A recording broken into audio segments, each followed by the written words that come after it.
Welcome to our tutorial on outlining text in Google Slides. Whether you're designing eye-catching titles, emphasizing key points, or creating custom graphics, knowing how to add an outline can enhance your presentations. In this video, we will guide you through the process step by step. 1. Insert a text box. Open your Google Slides presentation, click on the slide where you want to add outline text, go to Insert Text Box and draw a text box on your slide. 2. Type your text, enter the desired text into the text box. You can use a single word, a phrase, or an entire sentence. 3. Customize the outline. Click on the text box to select it.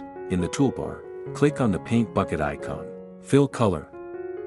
Select Custom, choose a border color for your outline, adjust the border width if needed. 4. Position and style your text, resize and reposition the text box as desired. You can also change the font, size, and other formatting options. If this tutorial helped you, please give us a thumbs up and subscribe for more tech tips.